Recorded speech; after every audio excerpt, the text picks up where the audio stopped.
Hello everyone. This video is a joint production by Jake and Billy Battis. About half a month ago, Billy Battis shared a great idea and workflow for improving texture baking quality by increasing the number of multi-view samples of the model. We discussed sharing this interesting trick with everyone. When we generate multi-view textures, we usually project and sample from 6 orthogonal perspectives. However, sometimes there are areas that cannot be sampled due to self-occlusion of the model. For example, the skin behind the ears or the sides of more complex structures.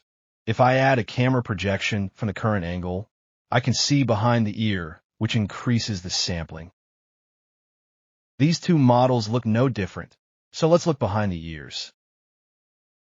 This model, with the suffix 6MVS, uses standard 6 multi-view samples, but the texture behind the ear is missing. Hunyuan 3D filled it with approximate colors. This model, with the suffix 10MVS, uses 10 multi-view samples, supplementing the texture for the skin behind the ear. These are the most obvious differences. There are similar areas. Increasing projection sampling can improve texture completeness. So which 4 additional perspectives were added? There are 4 horizontal 45-degree azimuth angles, thus covering all 8 azimuths in the horizontal direction, where the elevation angle is 0. We can continue to increase vertically, meaning views with non-zero elevation angles. For example, these 2 green cameras. They supplement the front view with cameras at 45-degree elevation angles up and down. Projecting from these 2 directions can obtain samples for areas obscured in the front view. We consider the default 6 camera views as one group. The added 4 horizontal azimuth angles and 2 front view elevation angles to the second group. If we were to add more, that would be the red third group. This group adds 45-degree elevation angles up and down for the left view, back view, and right view, respectively. Please note, these 18 views encompass all camera perspectives in 3D space that are oriented towards the model's center or the origin, with a 45-degree interval between them. This is the most complete projection scheme. So, how can this scheme be applied, and what are the results? This image clearly shows 3 groups totaling 18 perspectives. I have labeled the azimuth, elevation, and weight for each perspective. The first group consists of the standard Hunyuan 3D perspectives. The second group includes 4 45-degree azimuth angles and front-up/down 45-degree elevation angles. These 8 images from the first and second groups correspond to 8 azimuth angles. The last 2 in the second group are used to supplement the sampling for the front view. The third group is used to supplement the left view, back view, and right view. So, how we set this up in Hunyuan 3D? We use Hunyuan 3D's multi-view renderer to generate 3D data for the model. The data includes world coordinate normals and world coordinate positions. The most crucial part here is this camera config node, used to specify the number and pose of cameras. I've listed 4 versions here. They're the 6 camera version, 10 camera version, 12 camera version, and 18 camera version, respectively. The 6 camera and 10 camera versions are suitable for Hunyuan 3D multi-view sampling.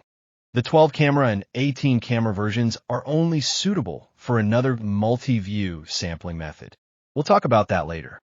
Because Hunyuan 3D's multi-view sampling is not ideal for 45-degree up/down elevation angles, the number of cameras is limited to 10, which means 8 horizontal azimuth angles, plus top and bottom views. We translate these camera properties into a readable format for camera config, meaning 3 sets of arrays. The rows in this table represent arrays, totaling 3. The columns represent camera settings, totaling 18. They correspond one-to-one with the schematic diagram. The weight of a camera view represents the priority of using the corresponding texture. A higher value means higher priority for use, which will be needed during the texture baking process. I am currently using the camera settings for 18 cameras. This includes the necessary data for 6, 10, and 12 camera setups. The data is incremental for ease of use. From this image, it's clear why Hunyuan 3D's multi-view sampling can only use 10 camera setups. Because from the generated results, starting from the 11th image, it turned into a terrifying, distorted character style. The additional 4 view angles can compensate for missing horizontal samples, but not for missing vertical samples. Let's go through the specific operation. What you're seeing now is Jake upgrades Hunyuan 3D wrapper workflow. For detailed operating principles and settings, please refer to another video. I've put the link in the description. We can ignore the model generation and optimization modules and focus on the multi-view generation module. Here, a 10-camera config has been added. Enable model loading. Connect the config node for the 10 cameras. Enable the generation of 3D model data. Once completed, you can use the generated results or load them to enable the multi-view sampling generation group. Generate a large image, 2 rows by 5 columns, with a total of 10 perspectives, each at 1024 resolution. The next step is to refine the large image. The Kajai node for loading image path has been replaced with this Inspire Pack node. Kajai node has a 2048 resolution limit. It couldn't be used. Then load in the corresponding ControlNet maps. The ControlNet maps need to be obtained using the second group of Model 3D data. Use the same 10 cameras to sequentially generate depth, line art, and tangent normal maps. Complete loading the results. Bypass the completed process and enable refinement. The generated results show much more detail. Next, crop and upscale each view.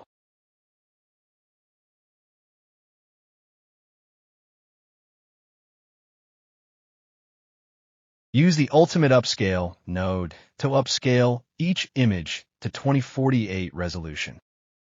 These processes are identical to before, except for the change in camera config. This time, we don't need to generate PBR textures, so we'll bypass that. In the Texture Baking module, be sure to adjust the number of textures to load according to the number of cameras. Please note that because my ComfyUI's front-end package version is relatively old, this 3D preview node couldn't display the result correctly. Newer versions of the front-end package no longer supports group nodes. I'm still waiting for ComfyUI to release subgraphs. Let's ignore this issue for now.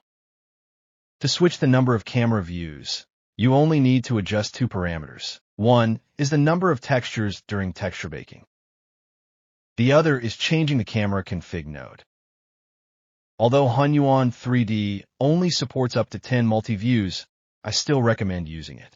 This is because images from these 10 perspectives are generated in a single batch, ensuring consistency of the results. What you're seeing now is the solution for generating multi-view textures using IG2MV in conjunction with MV Adapter. Building upon MV Adapter, IG2MV loads the model's world coordinate normal and position data generated by Hunyuan 3D to create multi-view textures.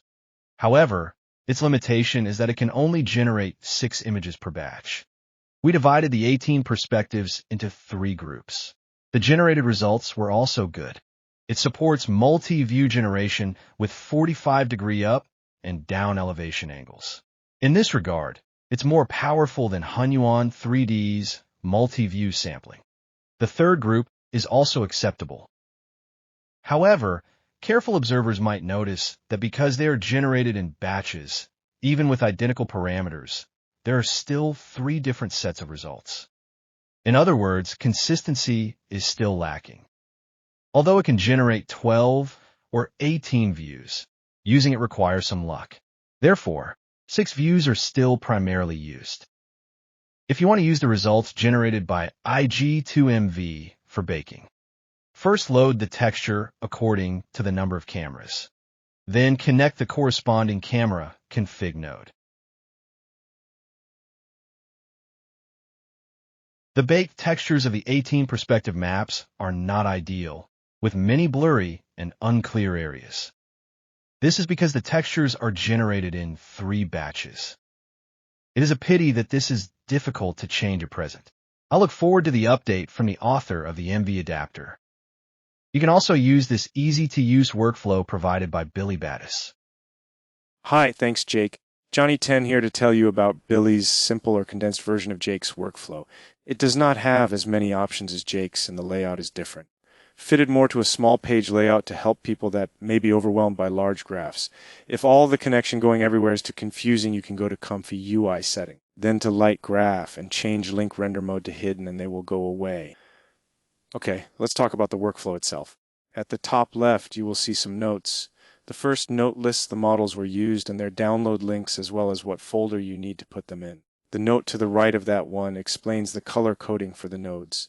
The purple nodes are inputs where you provide information like prompts and images. The red nodes are model loaders where the AI models are loaded. Green nodes are the settings where you can adjust parameters and the main things to change the outcome of the workflow. Blue nodes, generally you will not need to change these, but you can expand them by clicking the small circle on the left of the node if you are curious about what they do. There is also a bypass switch at the top. This lets you use only specific parts of the workflow that you want if you don't want to use the full thing. And right next to that are all your inputs with prompts both positive and negative, and image slots for the front, left, right, and back views. If you only have one image, check out our multi-view workflow to generate those other angles. Now let's walk through each section of the workflow. The first section on the top left is a text generator that will help describe your image. It automatically downloads the model it needs, so you don't need to go find it. This may take longer the first time because of downloading. The text generator combines your prompt with its own and passes it to all models used in the workflow. If you do not want to use it, flip the bypass switch to no. Next part is the first D-Light. This D-Light is used on your original images and sent to the Generate Mesh Multi-View node and helps get smoother 3D model generation. In the model loader is StableX, Yoso D-Light, and it will automatically download for you the first time you use it. In the settings part of the first D-Light, I have the image processing resolution set to 2048. This can be changed to 1024 if you have low VRAM, but may make the image grainy, or can be doubled for better quality. The control net strength is set low at this point. One, it will output close to a black and white image, and higher number will not do as much.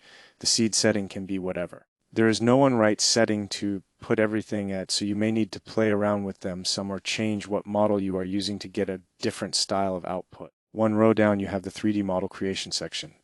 This section is where the magic happens. In the loader, you can use any Hun 3D multi-view model. In the Generate Mesh node, you have settings like guidance that controls how accurate the model should be to the image. A low number would give it freedom or more creative leeway. Next setting is steps the number of refinement passes, and the seed is set to fixed for consistent results. The VA decoder's O tree resolution controls how detailed the initial point cloud is for model creation. Lower numbers mean fewer points checked. Finally, in post-process mesh, you can adjust the max face count, which determines the complexity of the final mesh. One section down is 3D model texture and first upscaling, and the loaders is Dream Shaper XL Turbo going into the MV adapter iTunes VSTXL pipeline. And for the VAE is the normal STXL VAE safe tensors.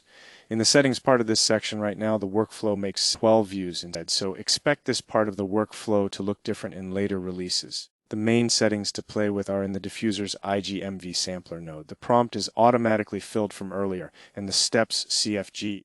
And seed is what will change the output and what you would want to play with. Keep in mind the SDXL model you choose will have a big impact. Next up is a second upscale and face enhancement. This section takes the textured image to 2048 resolution. You can experiment with different SDXL models here. If your computer has limited VRAM, consider using SD 1.5 models instead, but remember to change the control net and main model accordingly. Key settings include control net strength, denoise, steps, and CFG scale. Last, you have previews and save section. It is on the far right of the workflow where all the preview images coming out from top to bottom, and the save is at the end. There are 2 different 3D previews because some people were having problems with one, but both are not needed. And that about wraps it up for now. As I mentioned, we are constantly looking for ways to improve this workflow, so if you like the content, please like and subscribe for more tutorials and AI-related content. If you feel like hanging out or would like to know more, come join us on Discord. A link will be in the description. We will have a video out soon, so stay tuned, and we will see you soon.